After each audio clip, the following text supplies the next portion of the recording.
Well, good evening, everyone. Nice to have some people here joining us virtually.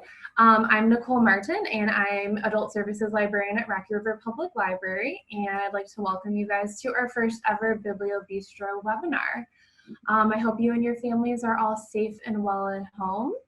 And tonight we're going to enjoy a presentation from home and a baking demonstration from Ann Laparo of Annie's Signature Sweets. If you guys have any questions or comments, we will save some time for a brief Q&A at the end.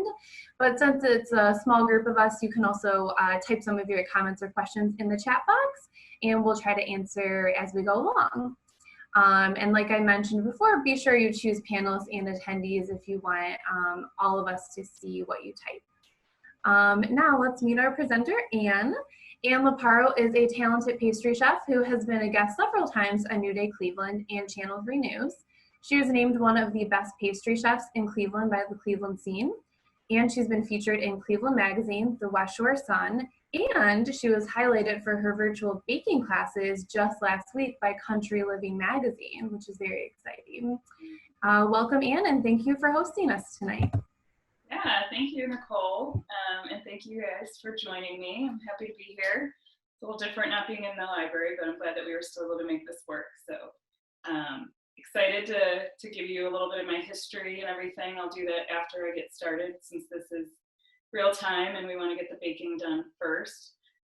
So today I'm going to go over a flourless chocolate torte with you, which doesn't have flour. I know that a lot of people right now are having an issue finding flour, but this is also a suitable dessert for a gluten-free person. I don't want to say if you have celiacs, because I'm not celiac. I don't know, but there is no flour in it. So I know this is a gluten-free recipe, but I use the recipe from King Arthur flour. It seems to be the most versatile. You can make this anything that you want to bump it up to be spicy or extra sweet or a little bit more savory if you want. I've made this with basil, lavender, rosemary, so it does not just have to be with the chocolate. If you just like chocolate, that's fine as well. So this recipe uses a cup of semi-sweet chocolate chips, which I use like Nestle or the Costco version or whatever I can find. 1 stick of butter. If you don't know about the ounces, that's fine. 1 stick of butter is 4 ounces or 8 tablespoons. So I'm going to put my butter in with my chocolate chips, and I'm going to heat these up in my microwave, which is behind me, and get that started first. And then I also have 3 eggs ready to go in my little bowl that I've already cracked. So if you guys are doing this with me, you can grab that stuff together. Then I have 3/4 of a cup of granulated sugar, just the white sugar. And then to the other side, I have some cocoa powder. I use a dark chocolate cocoa powder. Again, I get it at Costco or Aldi's. I don't have a specific brand that I use, but this is a fairly simple recipe as far as ingredients. So I'm going to microwave my butter and my chocolate chips until they're melted. So I'm going to do it in about 30-second increments. And then I'm going to come back, and I have my bowl here. And it's about a 5-quart bowl. You don't need one this big, but something similar. And a whisk. And a spatula. So those are the things that you should have nearby. And then you can also do this with me, where you melt your chocolate and your butter. But I'm going to do that real quick. So you definitely want to make sure when you're melting chocolate that you don't overheat it. So 30 seconds to a minute is what I would start with, and then stir it up and maybe add another 30 seconds at a time. If you have a super powerful microwave, like I do at the Hildebrandt usually, it goes really fast. So you definitely want to kind of keep an eye on whatever size microwave you have. It can also be done in a small pot if you guys have one around. So.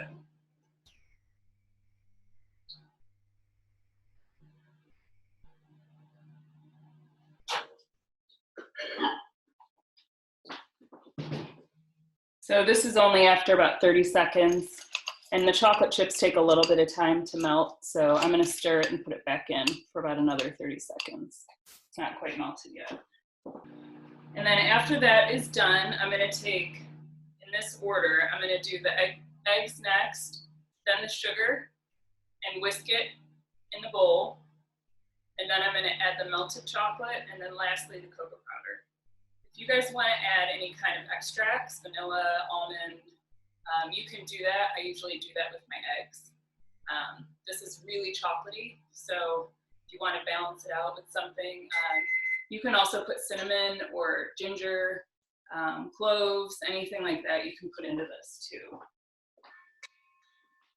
So it's starting to get a little bit melty. I'm going to stir it up again. So you definitely don't want, you want it all melted, but you don't want it too hot because that will cook your eggs. And we don't want that to happen. So this is looking pretty good. Still has a couple little lumps, but I'm going to melt it for about another 15 seconds and then it should be good to go. And we have a question from Dory. If you use salted butter, should you then not add any salt into this? I wouldn't necessarily add any extra salt. If you want to add, you can add about half of it.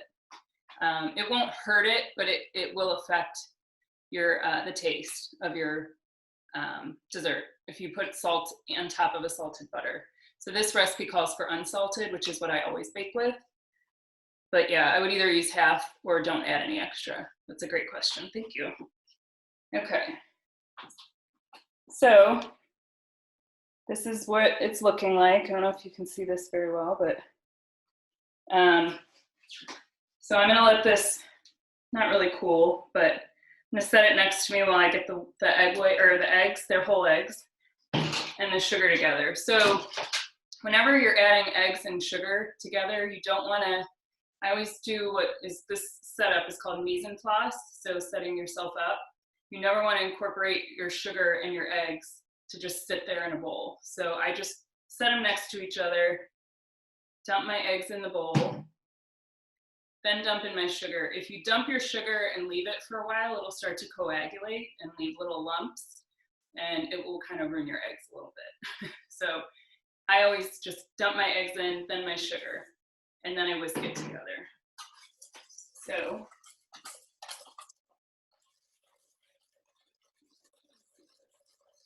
what you're looking for here is just a pale yellow color. Maybe about 2 to 3 minutes by hand, depending on your strength. If you at home really wanted to use a stand mixer, you could totally do that with a whip. Again, just 2 to 3 minutes. It does not need to be, you know, whipped up to a certain peak or anything like that. So I don't know if you guys can see this pretty well. So my eggs are pretty incorporated with the sugar. I'm going to go back and add my chocolate and my butter.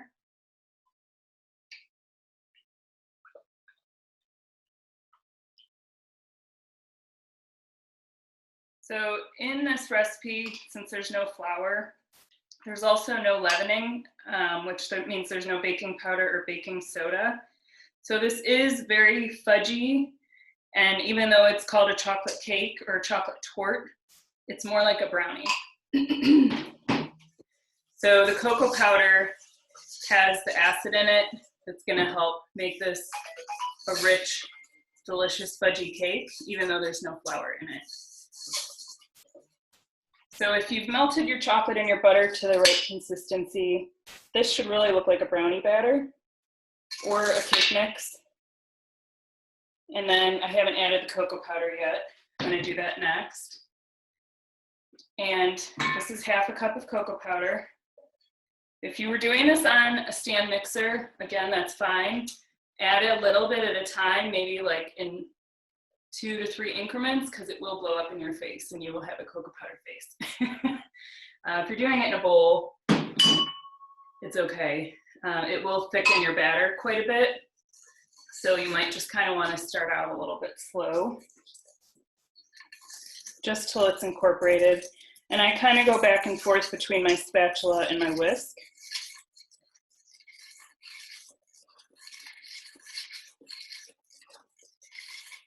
How's everybody doing?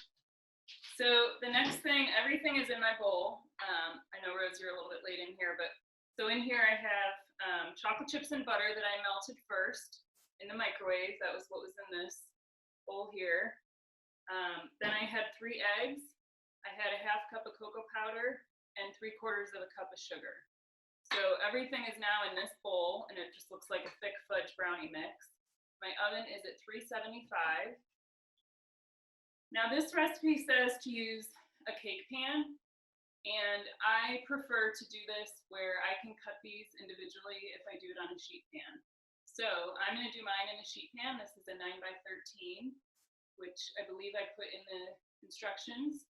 If I didn't and you have a cake pan, you can totally do it in a cake pan. I always use parchment to put on the bottom. So you never want to bake with wax paper. Sounds like a silly statement, but a lot of people ask me about wax paper.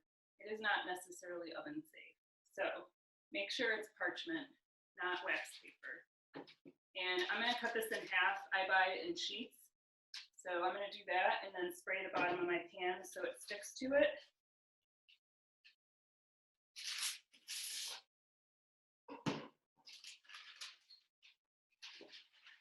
I don't have a specific brand of pan spray. Some people are set on one. I get a lot of my stuff at Aldi's and Costco. This is a canola spray. It can be any kind of oil. If you don't have a pan spray at home, you can absolutely use butter or like an olive oil. You just want to get your paper to stick because this batter is a little bit thick, so it will kind of shift on occasion when you're putting it in the pan. So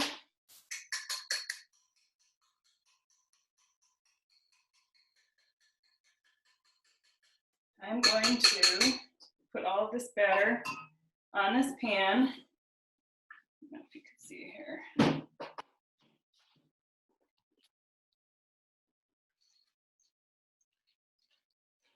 And again, if you're using an 8 or 9-inch cake pan, that's exactly, that will be perfectly fine. This just makes it a little bit more fun to be a little more creative, and it bakes a little bit quicker.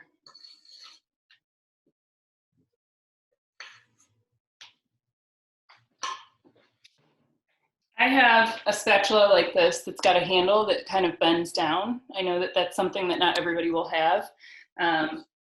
If you've ever seen something like this, I have a bench scraper is what I call it. It's plastic. It's a good way to spread the batter. If you don't have any of these tools, that's fine. You can use a butter knife. So you just kind of want to smooth it out in your pan.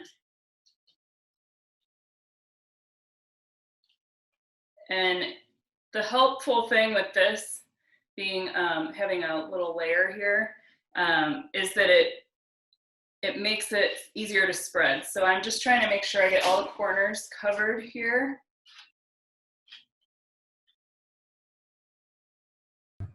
At this point, so when we finish this, I'm going to put a glaze on the top. If you wanted to not put a glaze on the top after you're done, you don't have to. You can absolutely sprinkle nuts on the top. You can sprinkle dried fruits, coconut, any kind of toppings that can kind of bake into your cake if you'd like. Again, I'm kind of going to make this more like a cutout and do whatever you want kind of thing. So this is what mine looks like, and it's going in. This is a 9x13 pan. There's probably about 1 inch on the side of the pan. I'm going to stick it in my oven. And while you're doing that, we have a question from Diane about how would you store this cake? Oh, great question. Second, let me wash my hands off here. So if you're going to glaze it, I would definitely put it in the refrigerator. If you want to save some of it, you can cut it immediately after it's out of the oven and glaze part of it and freeze the part that's not glazed. I probably wouldn't. You can freeze it if it's glazed, but I just would think if you know you want to save some of it, you can absolutely put it in your freezer. Just wrap it really tight with plastic wrap. And you can do it where you bake it, you cut out the shapes and do the same thing. Stick them in the freezer and then just take it out later and glaze it or not glaze it. Again, it's kind of to your own liking. But great question. Hope I answered that for you. So I have over here, which obviously we're not ready for this yet, but I have some coconut, toasted coconut. It's always good with chocolate. I have some fresh berries that I washed, some blueberries and raspberries, and some strawberries. So I mentioned at the beginning of the class that you can make this sweet or savory. So if you wanted to do this with an herb or some other kind of flavoring, I've done it with rosemary, I've done it with lavender. I don't think I've done it with thyme, but you can also throw in cinnamon, ginger, cayenne if you like something spicy. The cayenne and the paprika would go well with chocolate. You can throw it into your batter or you can throw it into your glaze. I've also done it with basil. Basil and chocolate are delicious, just so you know. But yeah, so it doesn't take that long to put together once you have everything. If you have it scaled in front of you in the beginning, you're less likely to miss an ingredient. Again, I bake with unsalted butter, and the chocolate chips I buy, I don't have a specific brand that I prefer, but if you use salted butter, you just want to alter your salt in the recipe. So, and a question from Rose, actually, if you're going to make this as a double layer, yes, circular 9-inch cake, could you just double this recipe? You can. I would definitely use a bigger pan if you're going to double it, or it'll be taller and you just really have to watch the baking time on it. I've done it in a cheesecake pan doubled before, like a springform pan. That way, you know, it still will rise. It'll be a little bit thicker like a cake. Still recommend putting parchment in the bottom of this. And then you can flip it out when it cools. This will look prettier if you wanted to put it on a table. I have like a platter here. You know, you can flip it out onto the platter. So what's gonna happen is it's gonna get a crust on the top when it bakes. And we're gonna flip that over and then use the other side to be the top to put the glaze on. So you just got to be careful when you flip it if you're using something like this. But there is a temperature on the recipe. It's at 200 degrees. So if you wanted to make sure the temperature is correct, I have a digital thermometer that I use for a lot of baking. This is nice because the way it stores, it closes together and then this sits on the top. And it's digital, so when I hit the on button, it just tells you the temperature. You don't have to guess. I got this at, I know they have them at Target and Kohl's and everything like that now.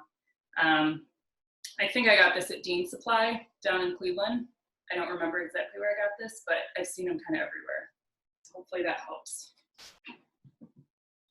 So a little bit about me. I started baking when I was probably a teenager, just for a hobby. I have always had what I say, all of my teeth are sweet. So I always eat dessert. That's like the only thing I eat. So I'm really good at the dessert quality testing of things. Other food I don't eat a whole lot of. So dessert is where it's at. But baking for me has been something that has been fun, calming, relaxing, and also a way for me to be creative, also to slow me down a little bit. I'm very hyper, very ADD, and baking kind of makes me stop and pay attention a little bit. And it just is fun. So I enjoy it. I like to see the process. I didn't know I was going to be an entrepreneur, and I did not know I was going to be a pastry chef. Funny enough, my mom had found a form from when I was 3 that I just posted this the other day, but it said when I was 3 that I was going to be a baker when I got older. And I didn't pursue my passion until I was almost 30. Prior to that, I went to Kent State. I went to Magnificat High School. I grew up in Avon Lake. I have 3 siblings and my parents. And my mom is one of 15. My father is one of 4. So I have a lot of relatives everywhere in the area. You guys probably know several of them. But we would get together, we still do, as kind of a potluck style. So I've always gravitated towards what I identify as mini desserts. So bite-sized treats, cookies, bar cookies, but then even little tarts, that kind of stuff. I've never been a huge fan of cakes. Building them and everything, it just stresses me out. I don't love it. So when I decided that I was going to do this, go to pastry school, I had been a social worker in Cleveland for almost 6 years. I was 2 months shy of my 6-year anniversary. I worked with the Department of Children and Family Services, and I worked with abused and neglected children and took them out of their homes, put them in foster care, tried to keep them in their homes first, implement services with the families. It was very stressful. I didn't plan on doing that either, but it was a county job out of college, and my dad was like, "Go work for the county, it's great." I'm like, okay. Ironically, I thought I was going to be a teacher at Kent State, and because my grades weren't the greatest, because I hadn't been diagnosed with ADD yet, I got kicked out of school and had to talk my way back into school to the dean. And I wasn't able to maintain my GPA because it was so low that I had to just get a degree in something else instead of teaching. So ironically, now I'm a teacher, but I didn't know at the time that that was still going to be an option. So when I got out of college, I did the social work thing for 6 years, and I just was always baking, bringing stuff to work constantly.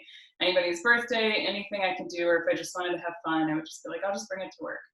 So I had bought a house in West Park, and I had a neighbor at the time that was getting married, and like I do with my parents, with my family, I would bring stuff with me, and one of my neighbor's friends said, "Oh, you should do this for a living." And I was like, huh, I didn't know that you could do that. This was in 2006, so believe it or not, nobody was really caring what their food looked like. We would just go to restaurants and eat it. Nobody was taking pictures. I don't know if I even knew any chefs at the time, personal chefs. I mean, I think Michael Simon was definitely coming around at that point. I remember my dad talking about him, but I didn't know anything about any of the chefs locally. And Cleveland was not like it is today. But so I kind of got the wheels turning. My neighbor was moving to San Diego, so she was like, "Oh, come out here and go to the school out here." And I found the school to be very small. It was called the San Diego Culinary Institute. It was a tiny, small, like room compared to Kent State. It didn't seem like a college to me, but I did apply. I got in, and I ended up finding out that Johnson & Wales existed. They started sending me mail. The San Diego school just seemed a little far to be from home. If there was an emergency, I knew I couldn't just get in my car and drive across the country and be home in an emergency if I needed to. And it was really expensive, and I wasn't going to move in with my new neighbor's husband and her when they were just moving themselves. So it was a great way to get it kind of started, but the program in California and San Diego was a certificate program. Knowing only degrees, I really wasn't sure what that was going to mean for me. And again, not knowing any chefs, I didn't know if that was going to get me a job or not. So it made me nervous to go there also beyond the cost and everything. So Johnson & Wales, like I said, kind of populated, and I talked to a recruiter there, and they had a program called Garnish Your Degree. So you could get an associate's degree in 1 year. Since I already had certain classes, and if you were 18 going right to the school, you had to take speech and history, and I don't even know all the classes because I didn't have to take them, fortunately. But my classes were primarily in the classroom. So I ended up going to Johnson & Wales in Charlotte, North Carolina. And at this time I was probably 29-ish, somewhere in that range. So I still looked 18, which was nice, but it was fun. It was a different learning way for me. Again, I'm very hands-on, and the thing about the social work job for me was that I did like that I could be at my desk for a little bit, and then I could go do visits, and then I could do something else. No day was ever the same. So I admire anybody that can sit at a desk all day. I can't. So it was a good change for me. So the classes that I took at Johnson & Wales, we did an instruction about a topic. So my first class was called Plated Desserts. We had an introduction to breads class, introduction to cakes. So all of those classes were about 7 or 8 hours during the day. So I ended up loving it, but I really wasn't sure what I wanted to do. I remember having an internship come up and I didn't know what I wanted to do. And they were like, where should we put you? I said, I don't care. Just put me anywhere. I like to do everything. And I ended up finding an internship in the mountains of North Carolina called Lindell Ridge. And I took that job, and it was still my favorite job 14 years later. I worked with a chef that was just kind of goofy and big guy with the silver hair and just made things fun, but also was very knowledgeable. And we did everything from breads to sauces to plated desserts. We made ice creams, gelatos, everything that you can imagine. We did it all, and it was just him and I. So that was the first job I took. Then I took a job at Sea Island in Georgia, and that was meant to be a permanent job, and I hated it. Not a fan, never have walked into anything and thought that I hated it, so I wasn't going to just quit. But fortunately, my job in North Carolina, it had been a seasonal job, so that's why I left. They were open from May through October. So I asked my boss, can I come back? He's like, sure. So I stuck out Sea Island for the 6 months, and then I ended up going back. And then the next winter, I ended up going to Palm Beach. And then I went back again to North Carolina. So I worked at a club in Palm Beach called the Everglades Club. And then my third time back to North Carolina, I ended up going home that summer and just taking a break. And then I took a job at Nemacolin in Pennsylvania. And I was there for about 3 months, and then I had some family emergency. So I moved home in 2010, the very end of the year, right before Thanksgiving. And I worked for a guy that serviced a lot of the restaurants behind the scenes that people didn't know that they didn't have pastry chefs. He's still around, I know, but I haven't worked for him in a long time. But I worked for him for about 2.5 years.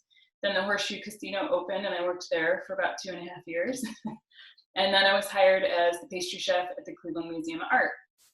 So I took that job on New Year's Eve, because why not?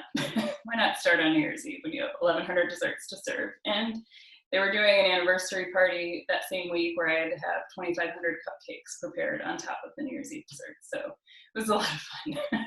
But at the art museum, I was in charge of all the desserts. I worked with Doug Katz, who's amazing, and was in charge of the cafe, the restaurant, and the desserts and the catering side. So anything that happened, they would come to me. Breakfast, lunches, even just cookie boxes.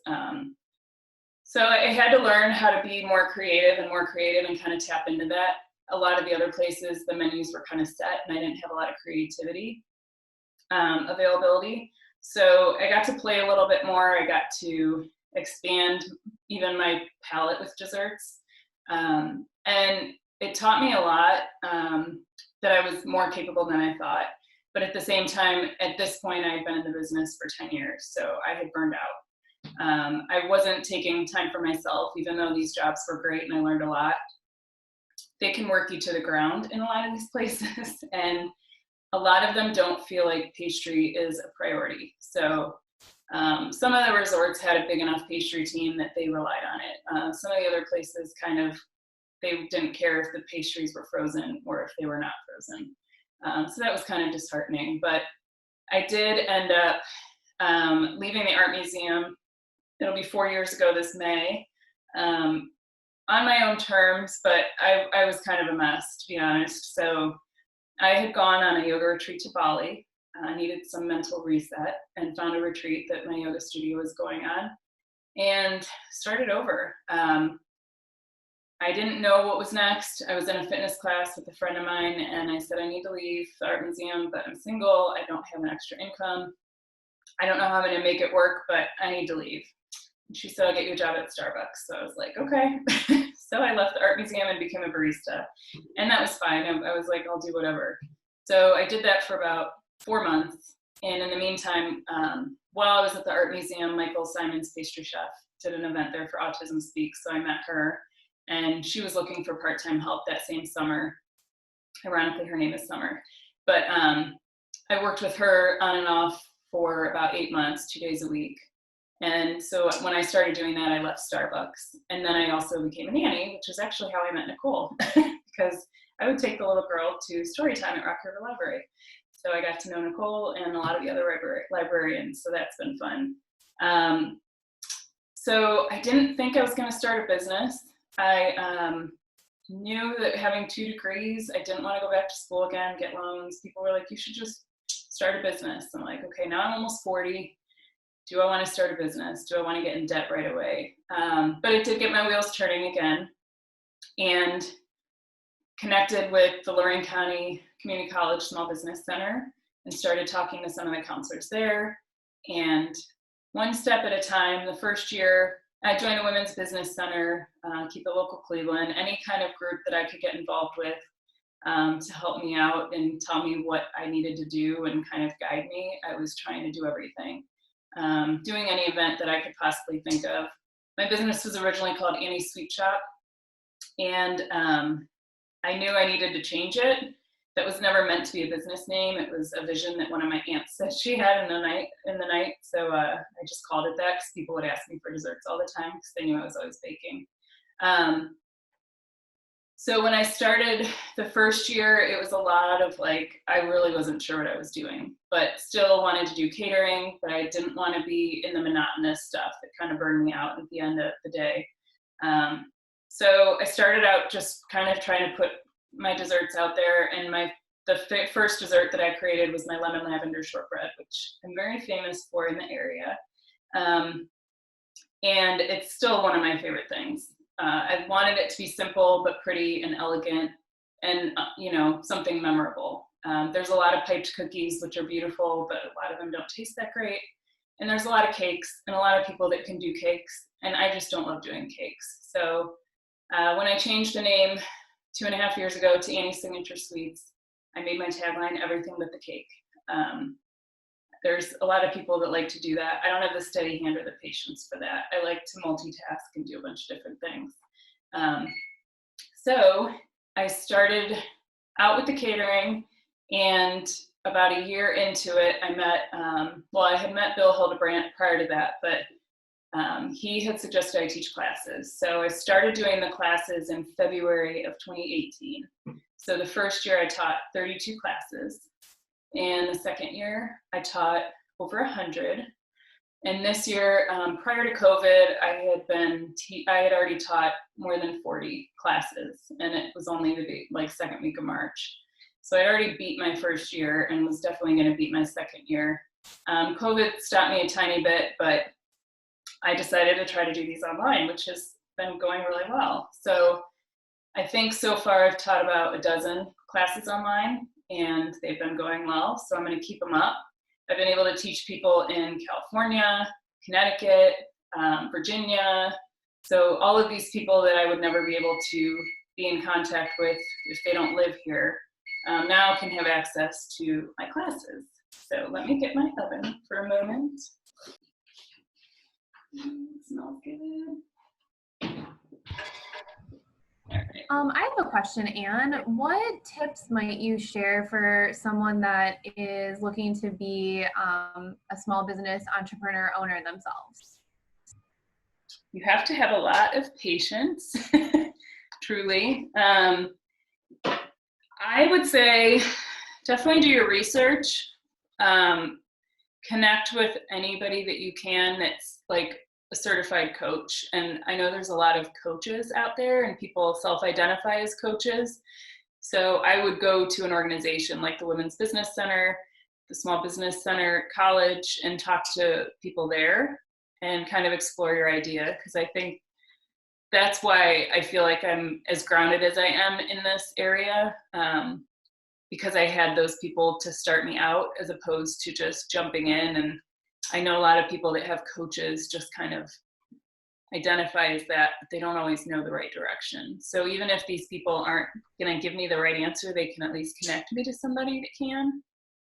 And maybe even just connecting with people in that field of whatever you're looking to get into, which is easier said than done. Trust me. People are like, just call this person. They have a business. They'll help you out. So it doesn't always work that way. But yeah. That is good advice. We have another question from Dory asking about how do your classes work? Do you do one recipe, more than one recipe? Could you just share a little bit about? how that works? I'll show you this real quick, and I have no clue what time it is, so I don't want to be, you know, rushing. But Nicole, if you can give me just a heads up. Yeah, it's it's 7:43, so we've got about 15-ish minutes or Okay, so. that's fine. I just don't want to talk too much. So this is the Flourless Torte. It does look like a brownie. Can you guys see that? And then I'll give you the rundown of the classes. Thanks for the question. So with this, I'll get back to you in a second, Dory. I'm going to loosen the edges, and I have my butter knife. And I'm going to show you how to flip this out. Can you see what I'm doing? This will just help get it out of the pan. And this was in for about 20 minutes in my oven. If you're doing it in a round pan, it will take a little bit longer.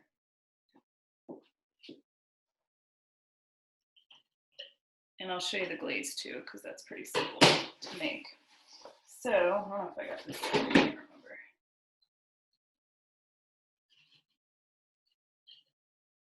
Yeah, okay.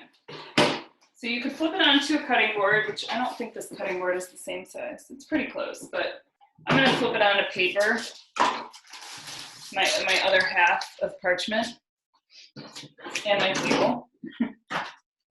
You can't be scared of this because it is gonna be hot, and you might wanna let it cool for a couple minutes, but I just do this, and don't burn yourselves like I'm going to.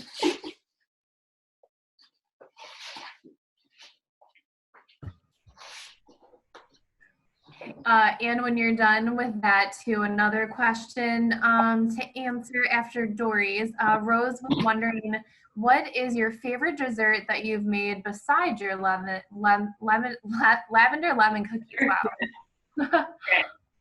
So this is still really steamy. I'm just going to tell you that right now. But with the parchment, it just peels off really nicely, and you'll see that. Well, it's hard to show you. I'll show you with the computer. There's no like wet bottom marks. That's kind of how you can tell if it's underdone. So if it's slightly underdone and you take the paper off, you could slide it back onto a pan and throw it in the oven for a second. Okay, so I'm going to answer your questions. So, okay, the first question was, how do my classes go? So if we were in real life in this class, you guys, I would have everything scaled for you, so you wouldn't have to worry about missing an ingredient or having the equipment. So that's been a little bit tricky to figure out what I could teach online. But I always have options for everybody to make their own thing unique. So Nicole's taken a couple classes. She can actually speak on this a little bit. But so the topics vary from cinnamon rolls to this class, Flourless Torte, to cream puffs and eclairs, baklava, macarons is my most popular. I've had, out of the 170-ish classes I've taught, I'd say 45 of those have been macarons. And that I didn't even start teaching until December of my first year. So out of the 32 my first year, I only taught, I think, 2 of those were macarons. And then after that, it's like macarons, which again is good. But when you sign up, you get to come to the class, you get to make your own individual stuff. This is not a class where you're going to be in a group setting where you're working in a team of 4. I know there's other classes out there that put you in teams of 4 or 2. Every person is individually working on their own dessert.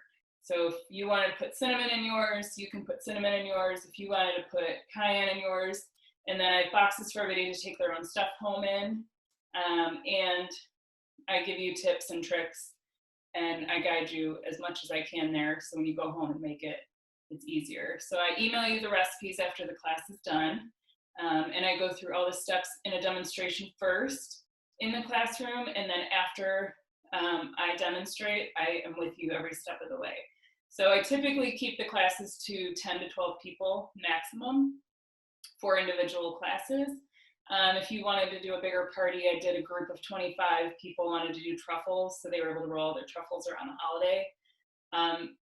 They did individually work, but they did a little bit less of the initial hands-on stuff just because there was such a big group. So I do a little bit of everything. I've done birthday parties, bachelorettes, work parties, all kinds of stuff. And then while I'm talking, I'm going to heat up my milk real quick for the cream, for the glaze. So before I forget, I don't want to forget to show you this part. So I have a half cup of heavy cream, and I'm going to just put it, this is just a soup mug that I have that's right here. And then I have a cup of chocolate chips again. They're just easy to melt. And I'm going to just dump the chocolate chips in this little bowl. And I'm going to heat up my heavy cream in the microwave, and I'll answer the second question while I'm doing that. Another question for you, Anne, while you're doing that. Diane was wondering if you use a cake tester for testing if the cake is done. With this being such a fudgy cake, with these you can just tell by, if you do it in a bar pan, you can tell when there's a crust on the top, which I should have, I mean, you kind of can maybe see it in there. That's the harder part of doing these online, but I can tell by touching it that it's not wet. You can also check the temperature, which on the recipe, there's a temperature of 200 degrees. So you can definitely check it with the digital thermometer. That's the other way to do it.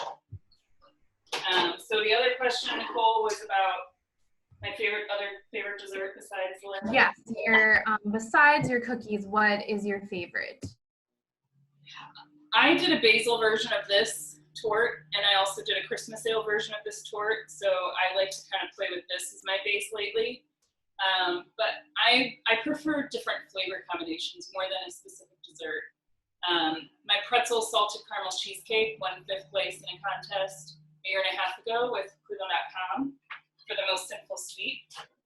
So if it was something that I was looking for to eat myself, that's probably what I would go for. But something like this is a little more creative for me. So I heated up my cream, and just till it's slightly under boiling, and I have my chocolate in a bowl, and I'm just going to pour this so it's on top. And of course it's hard to show in a computer, but I'm going to let it sit for a second, and then I'm going to be stirring it, and then I'm just going to glaze this. But while I'm waiting, I'm going to show you how to do a cookie cutter. I have my heart, which is what I use for my cookies, and I'll show you what the back of it looks like. So it looks like kind of crusty. That's just a better thing to put it on the bottom. This looks beautiful as it is if it's baked correctly.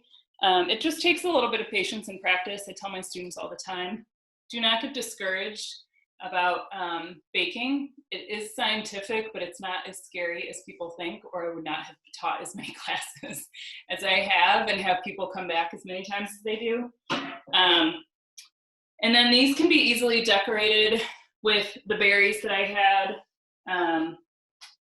You can just put a fresh berry on the top. You can spread the coconut.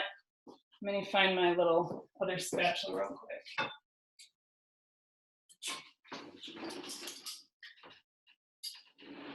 I'm just going to use a spoon to stir this up. So once you let the heavy cream sit on top of the chocolate chips, it just kind of lets it melt a little bit better. It kind of soaks into it, and it leaves it smooth and glossy.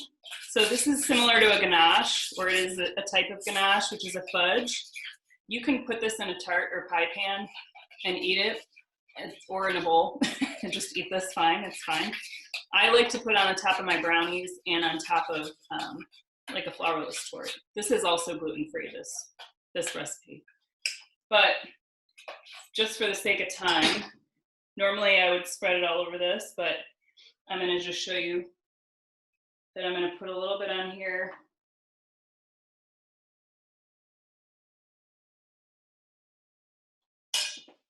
Like that, and it's kind of a glue.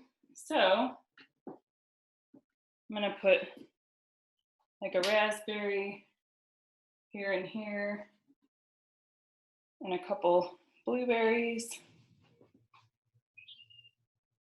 And it's like this little pretty, whoops, as it's hard to hold sideways, but you kind of get the point, I hope. You can also put toasted coconut on the top if that's not something that you are into, that's fine. But It looks pretty with that on the top. If you don't want these to be a certain shape, you can cut them into squares or rectangles. But I've done these with pretzels, crushed pretzels, graham cracker, anything you want. So if you're making this at home and you want to just glaze it and leave it as is, you can. You can also take like powdered sugar, sift it over the top, or cinnamon. I like it with cinnamon too. I like everything sweet, so. Does anybody have any questions? Did anybody take theirs out of the oven? Who's baking theirs at home?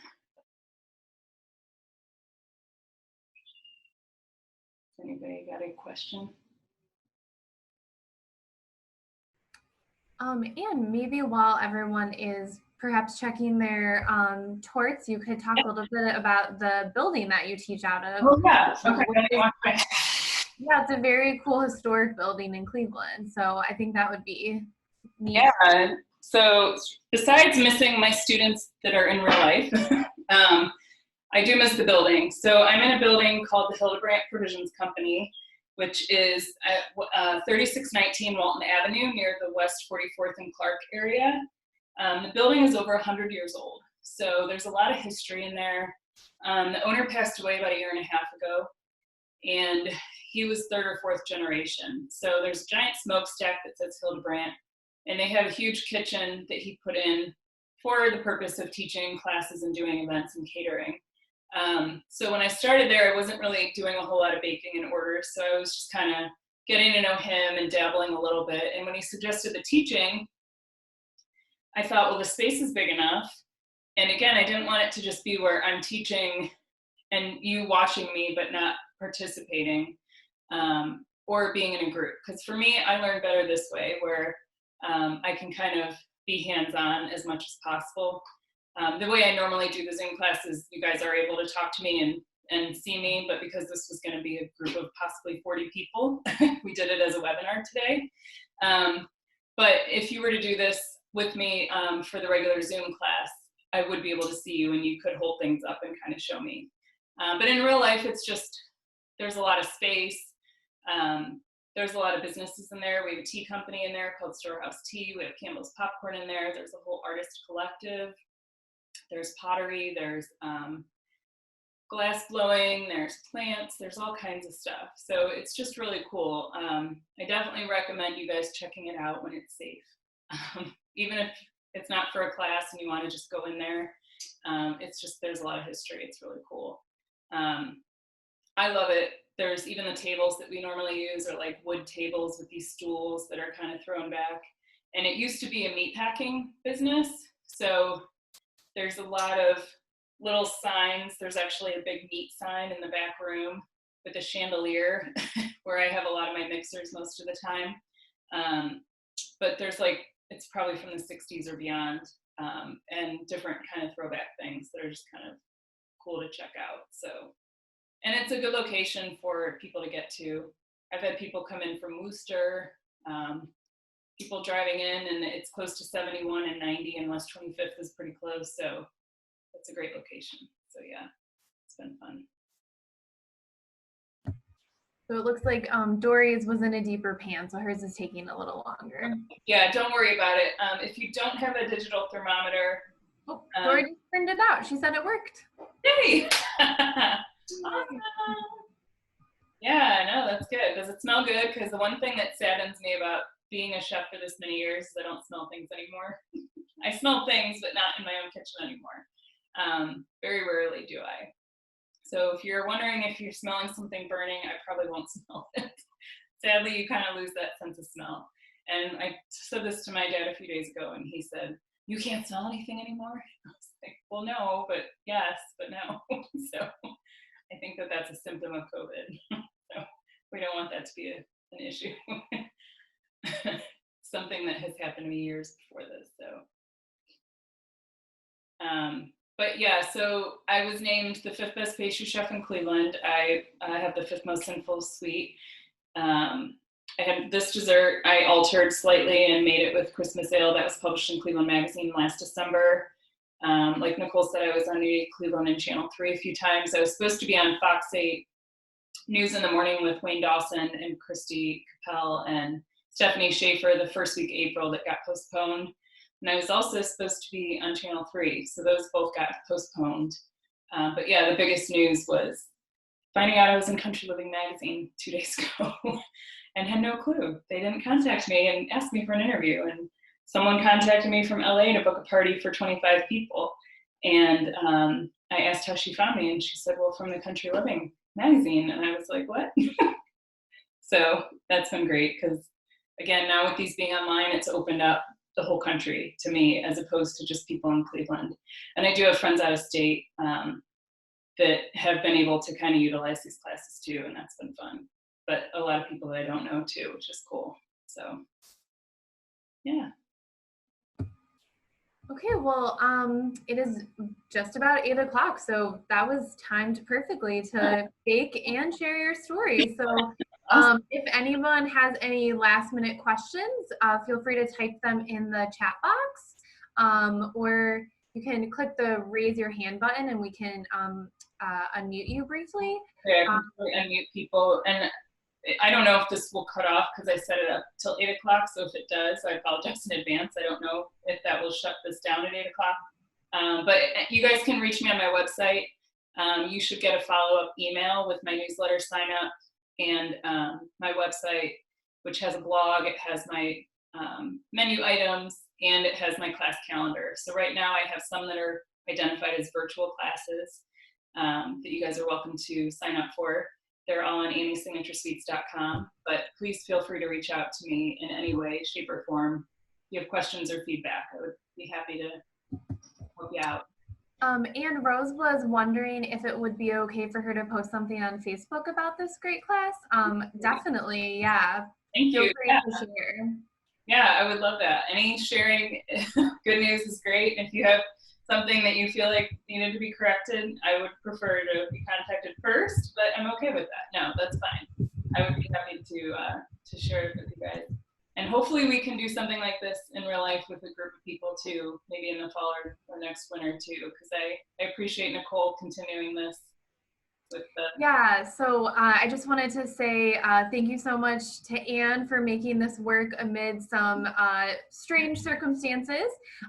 For those of you that haven't come to the library programs before in person, our Biblio Bistro series normally highlights chefs or people in the culinary scene in Cleveland, and we talk about a topic, and there is a in-person demonstration where you would then get to try some of the delicious torte that Anne made.